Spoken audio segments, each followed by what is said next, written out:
అవును నిజంగా మనసు అయితే తరుక్కుపోతుంది. ఎందుకంటే ఇట్లా గొప్ప రాష్ట్రాన్ని చూసిన నేను గొప్ప ఉద్యమాన్ని చూసిన, గొప్ప రాష్ట్రాన్ని చూసిన, బట్ సడన్ గా ఈ రోజు ఇదంతా ఏంది అన్న కాడికి వస్తుంది. అది నేను చెప్తున్నా కానీ ఈ ప్రభుత్వం బాధపడాల్సిన అంశం అమ్మా ఇది. ఈ ప్రభుత్వం నేను చెప్తున్నా కానీ ఇవాళ సోనియా గాంధీ, రాహుల్ గాంధీ గారు వచ్చి జడ్సన్ నీకు ఏది ఉన్నత ఎడ్యుకేషన్ మినిస్టర్ ఇష్టం, ఎమ్మెల్సీ ఇష్టం అనా ఇట్లా పీకిట్లా పెడతా తీసుకోమని ఎందుకు చెప్పానన్నా, 12,000 విద్యార్థుల త్యాగాల ముందు నాకు ఆ పదవి నాకు పెద్ద ఇంపార్టెంట్ కాదు. నాకు అది సెల్ఫ్ రెస్పెక్ట్ అంటే అది, 100% సెల్ఫ్ రెస్పెక్ట్ అంటే అది. అర్థమైందా? పదవుల కోసం మేము దిగజారిపోతామంటే దాని బతుకుడానికి కుక్క సాగు చచ్చుడు బెటర్. ఇంత మాట మాట్లాడిన తర్వాత రేపు ఏమైనా అభివృద్ధి పనులకు కానీ లేకపోతే ఏదైనా సంక్షేమ పథకానికి సంబంధం మేము ఇస్తున్నామని చెప్పేసి ఏదైనా మీటింగ్ పెడితే ఎట్లా జనం నుంచి రెస్పాన్స్ ఎట్లా ఉంటుందా? ఓ వైపేమో అసలు దొంగ లెక్క చూస్తున్నామని అంటే, రేపు పొద్దున మేము ఇంత చేసినాం అంత చేసినాం అని చెప్పేసి జనం నమ్ముతారా అన్న? చెప్తున్నా కదా, కోడంగల్లా నేను సెకండ్ టైం రిపీట్, పండరి గారి ఇంటర్వ్యూలో నేను రిపీట్, కోడంగల్లా నేను ఇంతకుముందు బీఆర్ఎస్ ఎవరు పెట్టద్దన్న, నేను రేవంత్ రెడ్డి ఇద్దరం పోటీ చేస్తామన్నా. నా దగ్గర రూపాయి లేదు, నామినేషన్ వేస్తా. ఓకే, బీఆర్ఎస్ పార్టీ ఎవరు పెట్టద్దు, ఎవరు పెట్టదు, క్యాండిడేట్ పెట్టద్దు. ఓకే, అర్థమైందా? ఎవరు పెట్టద్దు, ఏ పార్టీ పెట్టద్దు అన్న. డిపాజిట్ వస్తే నేను దేనికంటే దానికుంటా. ఓపెన్ సవాల్, డిపాజిట్ వస్తే కోడంగల్లా ఈ పార్టీకి వెళ్ళి కాదు, ఆయన అనుకుంటుండొచ్చు తెలియగలడు మీద నెక్స్ట్ నేను బీజేపీకి పోతా. నువ్వు ఏ పార్టీకి పోతే ఆ పార్టీ దరిద్రమే రమ్మి. నువ్వు ఏ పార్టీకి పోతే కర్మగాలు ఆయనతో బీఆర్ఎస్కి తెచ్చుకున్నా అనుకో, గోవింద గోవింద. అర్థమైందా? ఆయన కూడా పార్టీ పాత కార్యకర్తే కదా ఆయన కూడా. ఇప్పుడు పార్టీ అంటే చాలా వరకు ఎంతో మంది అక్కడ ట్రైన్ అయిన వాళ్ళు అన్ని పార్టీలలో ఉన్నారు. అయితే ఏడబైనా ఈరోజు డిపాజిట్ రాకుండా అయిపోయింది. ఆయన అనుకుంటున్నారు నేను కాంగ్రెస్ పార్టీ బొందబెట్టి పోతున్నాను. నువ్వు బొందబెట్టుడు కాదు, నీవు బొందయ్యడు. రేపు చరిత్రహీనుడిగా అన ఇవాళ మన సంస్కృతి, తెలంగాణ సంస్కృతి ఏంటంటే దామోదర్ సంజీవయ్య ఎక్కడైనా ఆంధ్ర కర్నూలు చచ్చిపోయినా మనం పోయి దండేస్తాం ఆయన పార్క్. అర్థమైందా? నీకు వైఎస్ రాజశేఖర రెడ్డి పులివెందుల అన్న జయంతి వర్ధంతికి దండేస్తాం మనం. కాసు బ్రహ్మానందరెడ్డికి స్టేడియం పేరు మార్చినామన్నా మనం, తెలంగాణ ఉంచినాం కదా. ఎన్టీఆర్ వర్ధంతి జయంతి అయితే పోయి దండేమా, ఆ గౌరవం.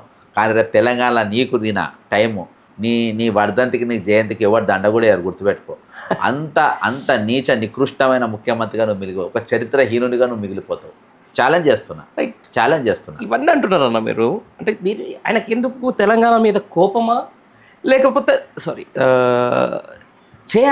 ఏదైనా చేయాలనుకున్నా కూడా పరిపాలనకు సరిగా రాలేకపోవడమా, లేకపోతే అధికారులతోటి ఇక్కడ ఉన్నటువంటి సహచరుల మంత్రులతో సమన్వయ లోపమా, లేకపోతే ఆరోగెన్సీయా? తెలంగాణ నాది కాదు, తెలంగాణ నాకేం సంబంధం? అదే తెలంగాణ నాకేం సంబంధం?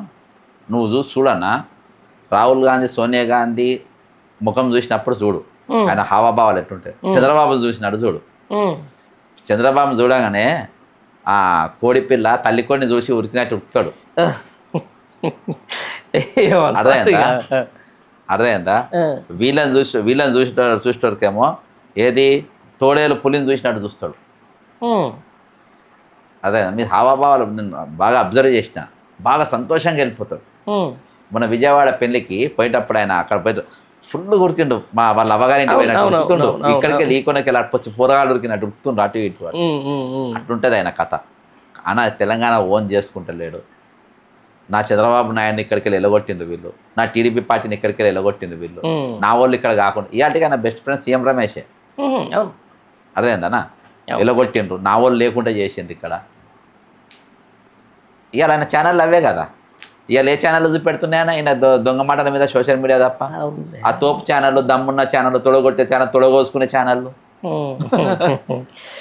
ఇక అంతే ఉంటది ఏమన్నా అంటే ఇప్పుడు సోషల్ మీడియా వాళ్ళతో ఏం కాదన్నా, వాళ్ళతో ఏం కాదన్నా.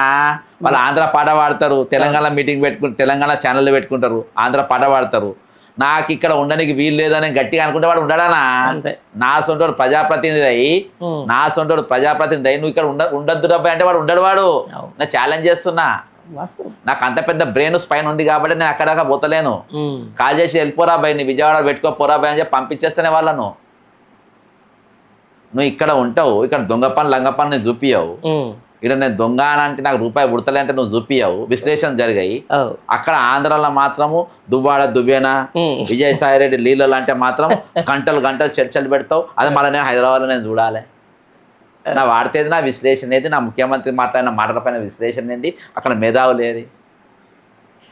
సరే అర్థమైంది. కానీ నేను ఒక ఆర్టికల్ చదివిన గతంలో, తెలంగాణలో శాంతి భద్రతల పరిస్థితి ఏ రేంజ్లో ఉందంటే, ఒక అనామక ఊర పేరు లేని ఒక అఘోరి ఇష్టానుసారం పోలీసులను కొట్టొచ్చు, ప్రజల్ని కొట్టొచ్చు, వార్నింగ్లు ఇవ్వచ్చు, శాపనార్థాలు పెట్టవచ్చు, అవసరమైతే సేదవాడి చేస్తా అని చెప్పొచ్చు, విపరీతమైన కొన్ని కేసులలో హల్చల్ చేయొచ్చు.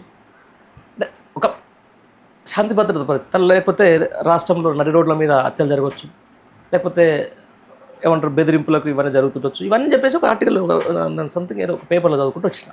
బట్ ఇవన్నీ ఎందుకు చెప్పుకుంటూ వస్తుంటే, మేజర్గా ఏదేమైనా కూడా రాష్ట్రం సుభిక్షంగా ఉండాలన్నప్పుడు ఫస్ట్ ఆఫ్ ఆల్ మనకు కావాల్సింది నువ్వు సేఫ్ ఉండాలి, as a you and me and ప్రజలు.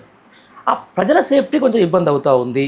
ఆ ప్రజలకు అసలు అందులో హైదరాబాద్ లాంటి ప్రాంతంలో మళ్ళీ మత కల్లోలాలకు సంబంధించిన దాంట్లో ఏదో కుట్ర జరుగుతూ ఉందని చెప్పేసి కూడా కొంతమంది అంటూ ఉన్నారు. దీన్ని ఎట్లా చూసారన్నా? అన్న ఏమున్నా మనము తెలంగాణ పబ్లిక్ కానీ హైదరాబాద్ పబ్లిక్ కానీ పబ్లిక్ అప్రమత్తంగా ఉన్నారు. ఈ కుట్రలా ఉంటారు. ఈ పత్రికలు లఫంగి పత్రికలు లాడిన ఆటలేనా అన్న. ఎందుకు పంచాయతీ అంతా ఆంధ్రపాలన టైంలో జరిగినాయి, వాళ్ళు చేసిన స్కెచ్లే. తెలంగాణలో జరిగిన స్కెచ్లు ఏం లేవు. ఇవాళ అటువంటి సందర్భాలు చాలా వచ్చినాయి. ఇవాళ అసద్ కూడా ఒక స్టేట్మెంట్, మంచి స్టేట్మెంట్ ఇచ్చిండు. ఇవాళ పాకిస్తాన్ సైన్యం పైన వాళ్ళ బుద్ధి చెప్పాలని చెప్పేసి అసద్ స్టేట్మెంట్. పొలిటికల్గా మనం ఎటువంటి variation, that is the spirit of Hyderabad, that is the spirit of Telangana. ఇటువంటి బుక్కడగాన్లో వచ్చి ఇలా పుల్లలు పెడితే, లేకుంటే 4-5 గుడికాడికి తీసుకొచ్చి ఎద్దును కోసి మస్జిద్ కాడికి తీసుకొని పందిని కొస్తే పంచుకునే జరుగుతున్నాయి, రెచ్చగొడుతున్నా. కానీ ఏడ కూడా జనం కానీ పబ్లిక్ కానీ భాయిచారతోనే ఉన్నారు. వీళ్ళ పరిపాలన వీళ్ళు ఎంతకైనా తెగిస్తారన్న, వీళ్ళు ఎంతకైనా తెగిస్తారు. కానీ వీళ్ళు బద్దకస్తులు.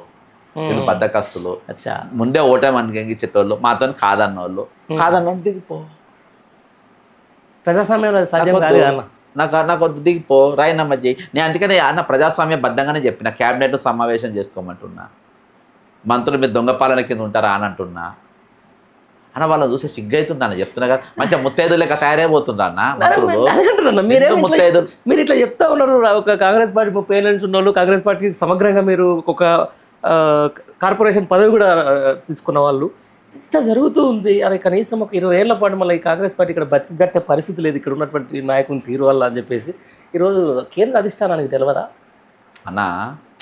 నేను అడిగే దానికి సూటే చెప్పాలి. వాళ్ళు ఇంత జరుగుతుంది, పార్టీకి మొత్తం అన్యాయం జరుగుతుందని చెప్పేసి ఇక్కడ ఉన్న సహచర మంత్రులు అన్నట్టు, లేకపోతే వాళ్ళకి వ్యతిరేక వర్గము, లేకపోతే వైరి వర్గము ఉంటుంది. కాంగ్రెస్ అంటేనే వర్గాలు. సరే ఈయన ఏమైనా తీసేసి నాకు అవకాశం వస్తున్నాడు అక్కడ చెప్పడా? మరి చెప్పినా కూడా వాళ్ళు ఎందుకు ఇంకా కూడా ఇదే వ్యవస్థను కొనసాగిస్తున్నారు? ఇంకా 4 రోజులు అయితే ఇంకా కూడా వ్యవస్థ అయిపోతుంది కదా పార్టీ. ఇప్పుడు అది ఆ క్వశ్చన్ మీకుంది, ఆ క్వశ్చన్ నాకు కూడా ఉంది, ఆ క్వశ్చన్ మంత్రులకు కూడా ఉంది కొంతమంది ఎమ్మెల్యేలు. ఏంది అధిష్టానం అంటే అన్న, ఒకటి కేసీ వేణుగోపాల్ అంటోనే మెయింటైన్ చేస్తుండు ఫుల్ లెవెల్లో.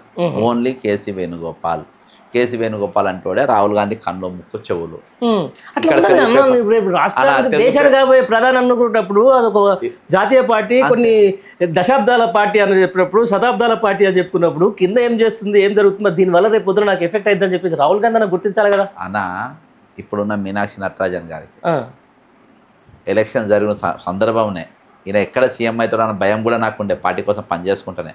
అప్పుడు అన్నీ వివరించిన, ఆమెకు అన్నీ తెలుసు. ఒక సెక్షన్ ఆఫ్ లీడర్స్కు నేను చాలా మందికి చెప్పిన. ఇప్పటికి కూడా నాకు వచ్చిన వాళ్ళ గ్రూప్లలో, నేను ఇవాళ కూడా వాట్సాప్ గ్రూప్లలో ఇవాళ కూడా నేను ఉన్నాను, ఎవరు తీసేయాలి. ఇవాళ కూడా ఒక డిబేట్ నడుస్తుంది. ఓకే, ఆయన ఎందుకు తీస్తలేదు? దరిద్రం ఏంటంటే మొన్నదాకా దరిద్రత ఉండే దీపాదాస్ మున్షి అని, ఆమెను మెయింటైన్ చేసిండు. మీనాక్షి రాజా చాలా స్ట్రిక్ట్గా ఉంటుంది, కొంచెం ఉంటుంది. కానీ ఏదో నేను అన్న 2 దిక్కులు ఉండొచ్చు. ఒక దిక్కు నాది ఎగిరిపోతే పోతానే పార్టీని బొందబెట్టుకోవచ్చు, లేకుండా మేనేజ్ అవుతుండొచ్చు. ఏది ఉన్నా కానీ కాంగ్రెస్ దీంట్లో ఎక్కువ ఏదై ఉండే అవకాశం ఉంటుంది అన్న. మీ దృష్టి కేసీ వేణుగోపాల్ మేనేజ్ ఎక్కువ, అంతే. కేసీ వేణుగోపాల్ కాపాడుతుంది అనేది మాత్రం. ఎన్ని రోజులు ఇప్పుడు ఆయన కాపాడడం వల్ల పార్టీ చచ్చిపోతుంది కదా. చచ్చిపోతే నాకేందండి. ఇప్పుడైతే ఇంకా 3.5 ఏళ్ళు ఉన్నారు కదా. అట్లయితే 3.5 years ఇస్ లాంగ్ పీరియడ్ కదన్నా. సంవత్సరం నెల రోజులు ఎమ్మెల్యే ఉంటే చాలనుకున్నా. ఈరోజు సింపుల్గా నేను మాట్లాడుతున్నా. ఒక గొప్పగా అవకాశం ప్రజలు ఇచ్చారు. ఇలా ప్రతిపక్షంలో ఉన్న యువ నేతలందరూ కూడా చాలా అద్భుతంగా మాట్లాడుతున్నారు, అద్భుతంగా రాష్ట్రాన్ని చేదిద్దామని చెప్పేసి అంటున్నారు. దాన్ని ఎట్లా వాళ్ళ దండాలు వాళ్ళు పడుతున్నారు, ప్రతిపక్ష పాత్ర సమగ్రంగా పోషిస్తున్నారు. దేవుడు ఇచ్చిన నీకు అవకాశం, బట్ నువ్వు దాన్ని నిలబెట్టుకొని ఇంకా కొన్నిసార్లు అయ్యే ప్రయత్నం చేసుకోవాలి. కానీ ఇట్లా చేసుకుంటే ఎట్లా మరి అన్న ఇలా ఆయన అట్లా అనుకోడు.